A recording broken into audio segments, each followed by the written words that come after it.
विद्यार्थियों, आज हम सभी कक्षा 12 की पाठ्यक्रम में निर्धारित हिंदी पाठ्य पुस्तक के गद्य भाग में संकलित रॉबर्ट नर्सिंग होम में पाठ का अध्ययन करेंगे। मैं राजेंद्र कुमार वाजपेयी, संप्रति प्रवक्ता हिंदी, ओंकारेश्वर सरस्वती विद्या निकेतन इंटर कॉलेज, जवाहर नगर, कानपुर, आप सभी के समक्ष पाठ अध्यापन हेतु उपस्थित हूँ। यह पाठ रॉबर्ट नर्सिंग होम में सुप्रसिद्ध लेखक कन्हैयालाल मिश्र प्रभाकर द्वारा रचित एक रिपोर्टाज विधा का पाठ है। रिपोर्टाज विधा हिंदी साहित्य की नवीनतम विधा है। आपने हिंदी साहित्य की अनेक विधाओं का अध्ययन किया होगा। निबंध, नाटक, उपन्यास, कहानी, इसी साथ साथ कुछ अन्य विधाएं जिन्हें हम नवीनतम विधा कहते हैं, डायरी, भेंटवार्ता, पत्र साहित्य, नई कहानी, इस तरह से रिपोर्टाज भी एक नवीनतम विधा है। रिपोर्टाज में लेखक ने इंदौर के रॉबर्ट नर्सिंग होम की एक साधारण घटना को प्रभावशाली ढंग से प्रस्तुत किया है। यह घटना लेखक द्वारा स्वयं अनुभूत है। उसने इस घटना को स्वयं अनुभव किया है।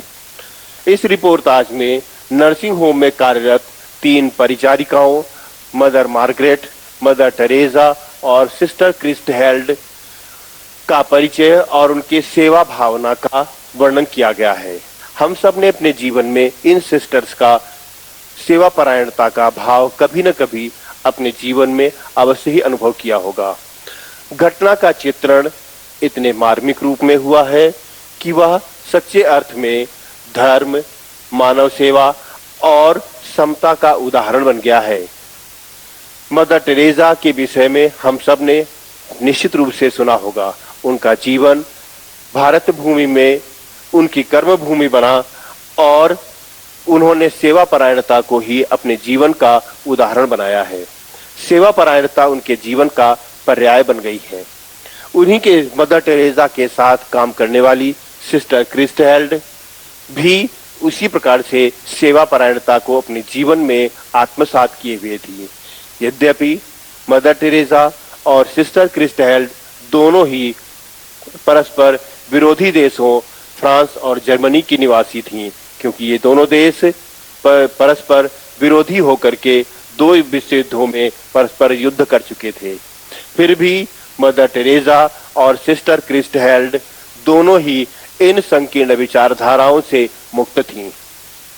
यद्यपि हम इन संकीर्ण विचारधाराओं से अपने जीवन में मुक्त नहीं हो पाते हैं, लेकिन जब व्यक्ति को कुछ अच्छा करना होता है, समाज के लिए कुछ अच्छा करना होता है, जीवन के लिए कुछ अपने को प्रेरणा देने वाला जीवन जीना होता है, तो निश्चित रूप से हम इन संकीर्णताओं से परे होते हैं, इनसे मुक्त रहते हैं।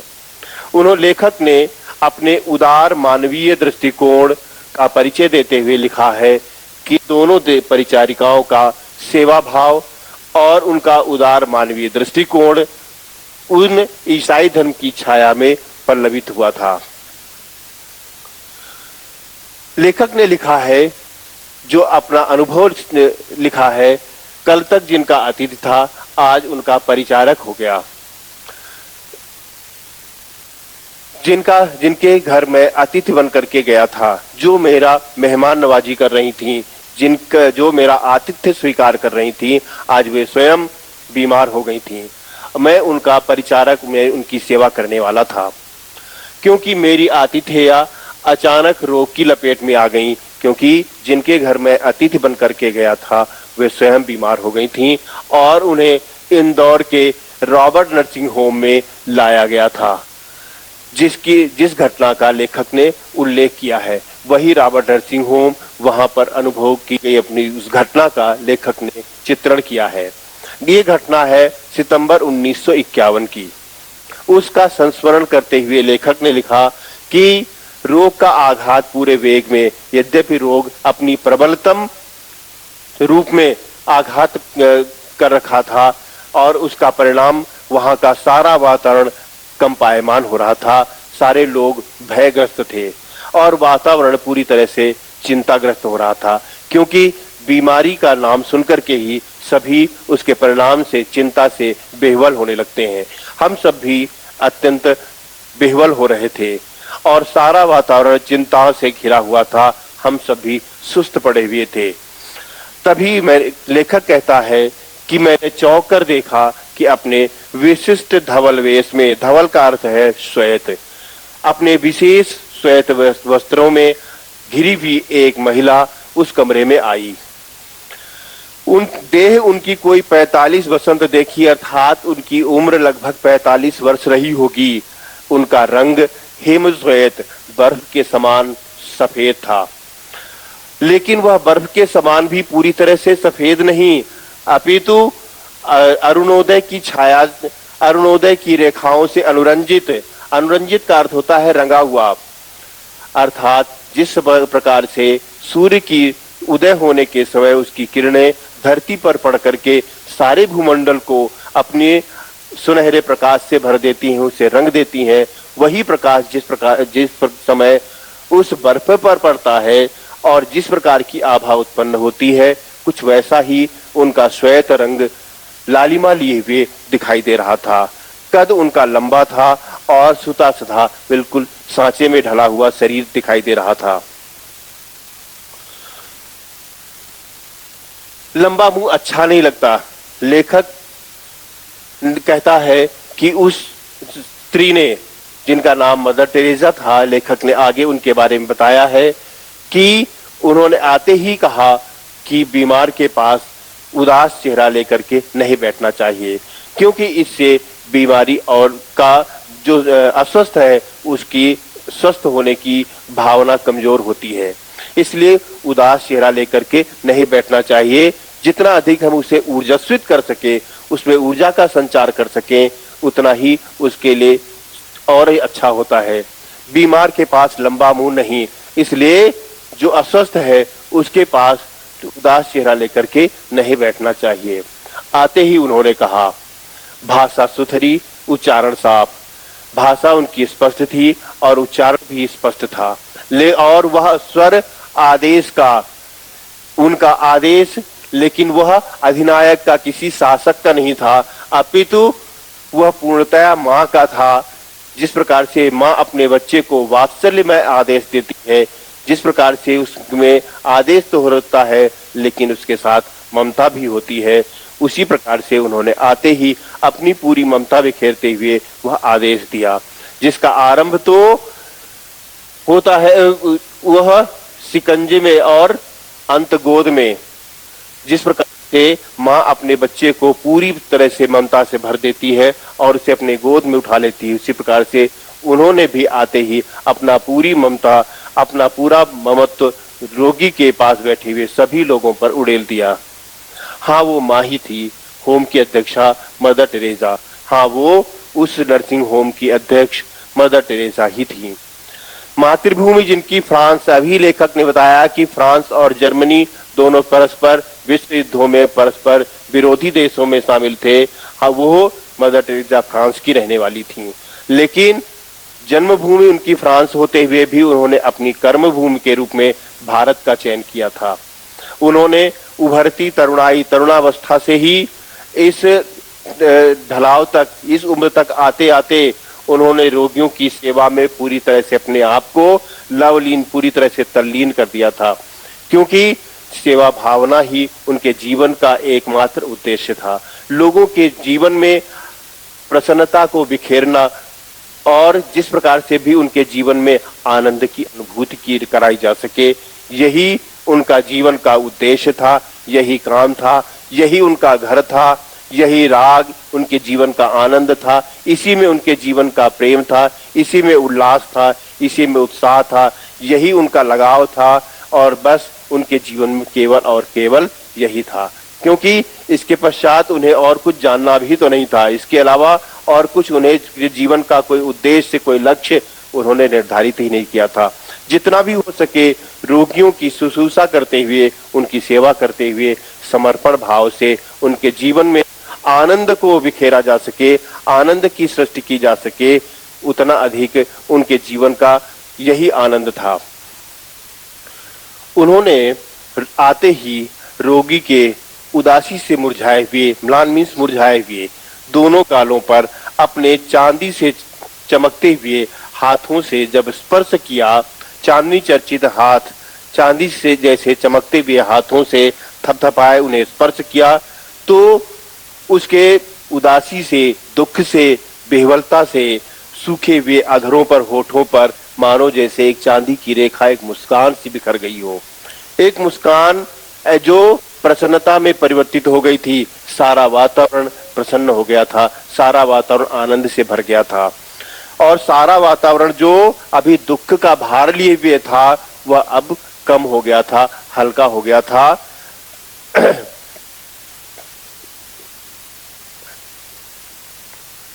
तभी एक खटाक और हमारा डॉक्टर कमरे के भीतर, उनके इतना करते ही डॉक्टर भी अब कमरे में उपस्थित हो गया था। मदर ने उसे देखते ही कहा, डॉक्टर तुम्हारा बीमार हंस रहा है। जो बीमार, जो अस्वस्थ व्यक्ति जिन्हें लाया गया था हॉस्पिटल के अंदर, वह अब हंस रहा था। उन्होंने डॉक्टर से न जाने कितने सारे अनुभव इसी प्रकार से साझा किए। हाँ मदर, तुम हंसी बिखेरती जो हो। डॉक्टर ने अपने जाने कितने अनुभव यूं ही एक वाक्य में गूंथ दिए। जिस सारे अनुभव, रोज के जितने भी अनुभव थे, वो सारे डॉक्टर ने एक प्रकार से सारे वहां उपस्थित जितने भी लोग थे उनके सामने व्यक्त कर दिए। मैंने भावना से अभिभूत हो सोचा, जो बिना प्रसव किए ही मां बन सकती है, वही 30 रुपए मासिक के योगक्षेम पर 20 वर्ष के दिन और रात सेवा में लगा सकती है, और वही पीड़ितों के तड़पते जीवन में हंसी बिखेर सकती है। लेखक का भाव है कि जो सभी की माँ है, जिन्हें किसी बच्चे को जन्म तो नहीं दिया, लेकिन बिना जन्म दिए ही जो सबके लिए माँ के समान कार्य करती है, माँ के समान भावना रखती है, माँ के समान जिनका वात्सल्य सभी को अप्रतिम रूप से मिलता है, वो 30 रुपए मासिक का योगक्षेम, उनके जो दुख सुख है, जीवन के जो उतार चढ़ाव है, जो लगाव है, वह सब 30 रुपए मासिक के वेतन के पर निर्भर नहीं था, अपितु इसके अतिरिक्त मानवता पर आधारित था। वो दिन रात का उनका जो सेवा भाव है, वह केवल और केवल पीड़ितों के तड़पते जीवन में हंसी बिखेरने के लिए था, उनके जीवन में आनंद की सृष्टि करने के लिए था, उनके जीवन में प्रसन्नता को भरने के लिए था। तीसरे पहर का समय, थर्मामीटर हाथ में लिए जी आई मदर टेरेसा और उनके साथ एक नव युवती। अगले दिन की घटना का वर्णन करते हुए लेखक कहता है कि ये लगभग तीसरे पहर का समय रहा होगा, दोपहर बाद का समय रहा होगा। हाथ में थर्मामीटर लिए हुए मदर टेरेसा कमरे में आई और उनके साथ आज एक नवयुवती भी थी।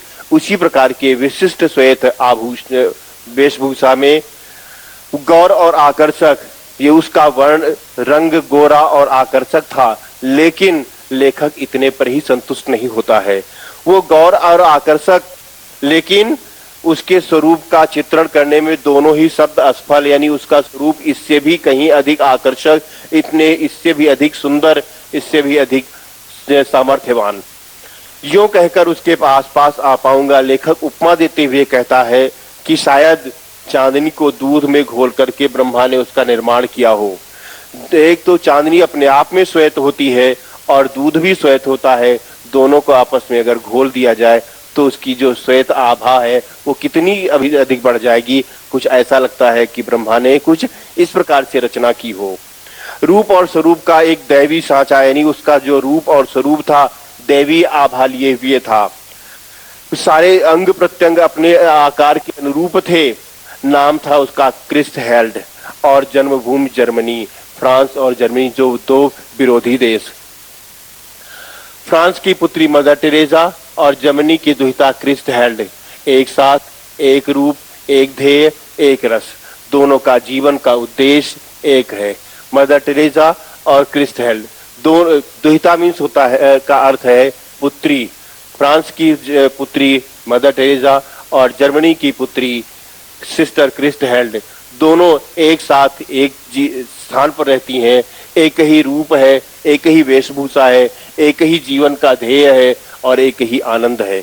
न कुछ कोई जीवन में भिन्नता नहीं है।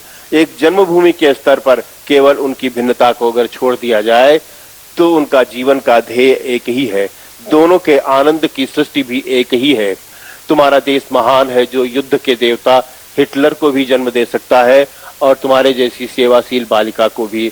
लेखक अपने आप में अनुभव करता है कि एक वही जर्मनी है जहां पर हिटलर जैसा तानाशाह पैदा हुआ था, जिसने विश्व विजय का स्वप्न देखा था, और एक उसी जन्मभूमि में जन्म लेने वाली यह बालिका सिस्टर क्रिस्टहेल्ड है, जिसने मानवता और सेवा समर्पण को ही अपने जीवन का ध्येय बना रखा है। मानव जीवन में प्रसन्नता को संवारना, प्रसन्नता की सृष्टि करना, आनंद का संचार करना, यही जीवन का ध्येय है। मैंने उससे कहा तो वह दर्प से दीप्त हो स्टैच्यू हो गई। जब इस प्रकार से मैंने उससे कहा कि तुम उस देश के रहने वाली हो जहां हिटलर जैसा तानाशाह, जिसने विश्व विजय का स्वप्न देखा, वह भी जन्म लेता है, और तुम्हारे जैसा सेवा परायण बालिका को भी जन्म देती है वह जन्मभूमि, तो वह गर्व से प्रकाशित होकर, दीप्त का अर्थ है प्रकाशित, वो स्टैच्यू स्थिर हो गई, मूर्तिवत हो गई, जड़वत हो गई, और अपना दाहिना पैर पृथ्वी पर वेग से ठोक कर बोली, यस यस, हाँ हाँ। क्योंकि सबके जीवन के अपने निर्धारित उद्देश्य अलग अलग होते हैं। हम अपने जीवन में क्या चाहते हैं, ये हमारे ऊपर निर्भर करता है कि हम अपने जीवन को, अपने व्यक्तित्व को किस प्रकार का बनाएं। हम तानाशाही व्यक्तित्व को के रूप में संसार में जानने का प्रयास करते हैं, या सेवा और समर्पण का भाव लिए हुए, यह हमारे ऊपर निर्भर करता है। हिटलर भी विश्व विजेता का स्वप्न लेकर के जर्मनी में जन्म लेता है, और सिस्टर क्रिस्टहेल्ड भी सेवा और समर्पण के भाव को लेकर के जर्मनी में जन्म लेती है, लेकिन दोनों के जीवन का उद्देश्य भिन्न था। इसलिए उसने कहा कि जब को सेवाशील बालिका के रूप में संबोधित किया गया, तो उस गर्व से उसका चेहरा उद्भासित होने लगा, और वह स्टैच्यू होकर के, स्थिर होकर के, जड़वत होकर के, वह अपना दाहिना पैर वेग में अपने बात को प्रभावी ढंग से प्रस्तुत करते हुए बोली, हाँ हाँ।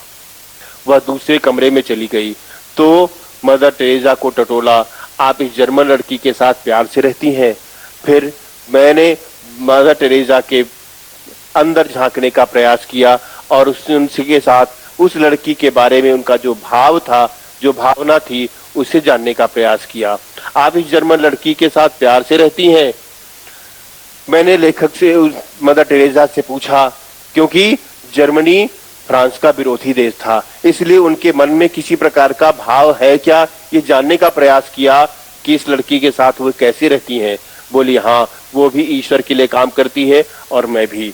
जब व्यक्ति की भावनाएं पवित्र होती हैं तो उसके बातचीत का ढंग, वार्ता का ढंग और शब्दों का निरूपण भी बदल जाता है।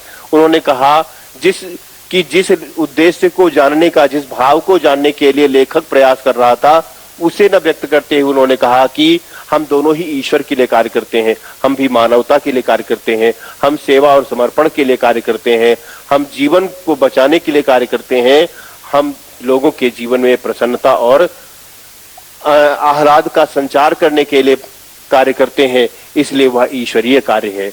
ईश्वरीय कार्य वो हो जाता है जब हम बदले में कुछ नहीं चाहते हैं। जिसके बदले में कुछ चाहा जाए वह ईश्वरीय कार्य नहीं होता है।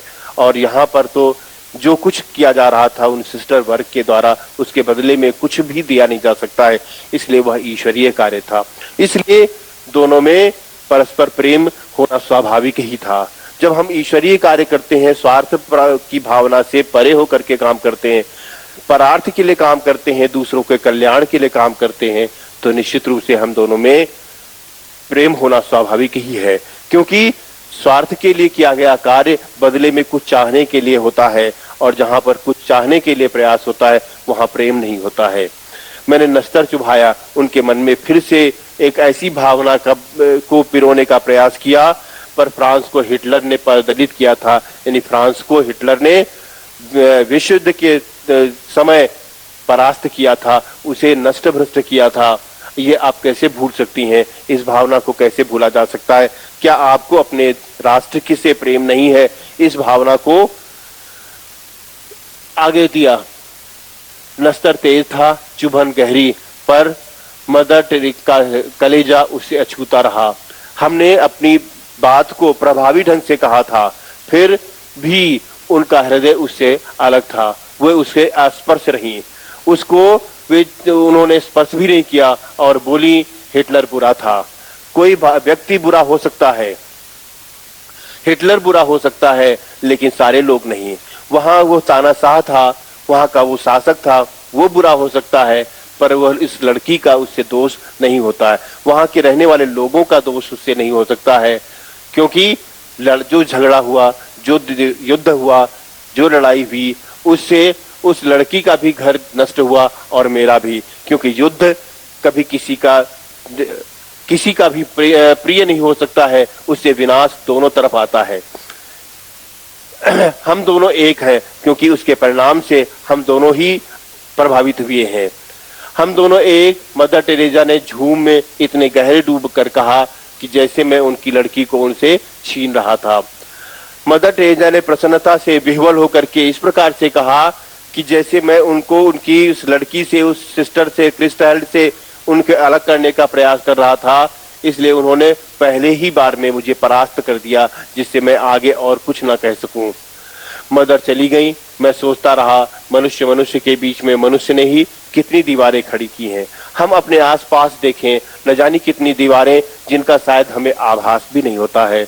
चाहे वो ऊंची ऊंची दीवारें हैं, मजबूत फौलादी लोहे की दीवारें, उनसे भी मजबूत दीवारें हैं, चाहे वो भूगोल की हो। हमने अपने आसपास सीमाएं खड़ा करी हैं, भूगोलिक सीमाएं खड़ी हैं, ऐतिहासिक दीवारें खड़ी हैं, जाति और धर्म की दीवारें खड़ी की हैं। न जाने कितने बंधन हमने अपने आसपास खड़े कर लिए हैं। ये दीवारें कितनी मनहूस, कितनी नगण्य, यद्यपि वो दिखाई नहीं देती हैं, फिर भी हमारे लिए उनको परास्त करना बड़ा कठिन है, उन पर विजय प्राप्त करना कठिन है। वो हमारे लिए कितनी अजेय है। हम प्रतिदिन प्रत्येक समय इनका आभास करते रहते हैं, फिर भी इनसे बाहर निकलने का हमारे अंदर संबल नहीं होता है, हमारे अंदर वो बल नहीं होता है कि इनको हम तोड़ सकें। सिस्टर क्रिस्टहेल्ड के पिता जर्मनी में एक कॉलेज के प्रिंसिपल हैं और उसने अभी 5 वर्षों के लिए ही सेवा का व्रत लिया है। सिस्टर क्रिस्टहेल्ड के पिता किसी एक कॉलेज में अध्यापक हैं, प्रधानाचार्य हैं, और उसने केवल अभी 5 वर्ष के लिए ही सेवा का व्रत लिया है। इसलिए थोड़े समय वह यहाँ पर रह करके सेवा करेगी और उसके पश्चात अपने देश को लौट जाएगी। रोगिणी के गहरे काले बाल देखकर उसने कहा, तुम्हारे काले बाल मेरे पिता के से हैं। कहा कि वह स्मृतियों में खो सी गई। मुझे लगा कि मैं ही क्रिस्टहेल्ड हूं, अपने माता पिता से हजारों मील दूर एक अजनबी देश में अकेली, खोई, छली सी, और मेरी आंखें भर आई। लेखक ने अनुभव किया कि वो स्वयं क्रिस्टहेल्ड है। अपने आप को क्रिस्टहेल्ड बना करके सोचते हुए कहा कि उसके बारे में जो मैं सोचता हूँ तो मेरी आंखें भर आती हैं। इतनी दूर अपनी जन्मभूमि से, अपने परिवार से, अपने लोगों से इतनी दूर रह करके और इतनी सेवा और समर्पण के भाव को प्रदर्शित करना और इतना प्रसन्न रहना अपने आप में निश्चित रूप से कठिन है। लड़की मेरे आंसुओं में डूब गई और किनारा पाने को उसने जल्दी से उन्हें अपने रुमाल से पोंछ दिया। उसने देखा कि उसके भावनाएं, उसके अंदर संवेदनाओं का ज्वार इतना उमड़ रहा था कि मानो वह ज्वार आंखों से आंसू बन करके उमड़ने को ही था, लेकिन उसने उन आंसुओं को बिखरने नहीं दिया। उसकी सदा हंसती आंखें सम हो गईं, आंसुओं से भर आईं, फिर भी जरा नम नहीं। मैंने पूछा, घर से चलते समय रोई थी तुम? मैंने पूछा कि जब तुम इस सेवा व्रत के लिए आगे बढ़ रही थी, यहाँ के लिए प्रस्थान कर रही थी, क्या तुम्हारे मन में किसी प्रकार का संकोच था? क्या भावनाओं का ज्वार, आंसुओं का सैलाब क्या उमड़ रहा था? क्या वे भावनाएं आंसुओं का रूप लेकर के उमड़ रही थी? उसका भोला उत्तर था, ना, माँ बहुत रोई थी, अपनों में वो भावनाओं का ज्वार उमड़ रहा था। फटी आंखों कुछ देर मैं उसे देखता रहा, तब कुछ बिस्किट उसे भेंट किए। बोली, धन्यवाद, थैंक यू, तांगसू। अलग अलग भाषाओं के शब्दों में उसका आभार लेखक का उसके द्वारा दिए हुए बिस्किट के प्रति आभार ज्ञापित करते हुए उसने धन्यवाद दिया, थैंक यू, तांगसू, जर्मन भाषा और अलग अलग भाषाओं में। वह हिंदी, अंग्रेजी, जर्मन भाषाओं के शब्द मिलाकर बोलती है। हम सब हंस पड़े और वह हंसती हंसती भाग गई। यानी वहां का वातावरण धीरे धीरे अब हल्का होने लगा था। चिंता तुरता की भावना धीरे धीरे कम होने लगी थी। मदर टेरेसा बातों के मूड में थी। मैंने उनके हृदय मानस में चोर दरवाजे से झांका। मदर टेरेसा आज पूरी तरह से बात करने की, पूरी तरह से बातचीत के का भाव बना करके आई थी। मैंने उनके हृदय रूपी मन में चोर दरवाजे से झांका, भावनाओं के माध्यम से झांकने का प्रयास किया, शब्दों के माध्यम से झांकने का प्रयास किया। मदर, घर से आने के बाद फिर आप घर नहीं गई, कभी मिलने जुलने भी नहीं गई।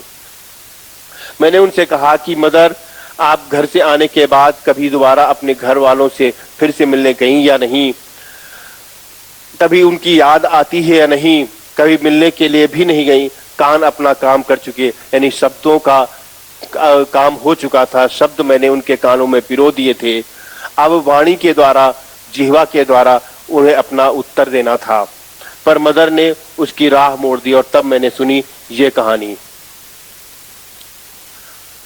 कई वर्ष हुए, फ्रांस में विश्व भर के पूजा ग्रहों का एक सम्मेलन हुआ। मैंने उनके द्वारा कही गई उस कहानी को इस प्रकार से सुना कि कई वर्ष हुए,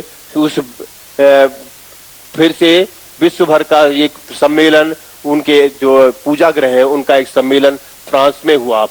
भारत की भी 2 मदर प्रतिनिधि होकर उस सम्मेलन में गई थी। भारत की 2 मदर भी उस सम्मेलन में गई हुई थी। वे फ्रांस की ही थी। दोनों यद्यपि रहने वाली फ्रांस की थी, फिर भी उनके माता पिता फ्रांस में थे।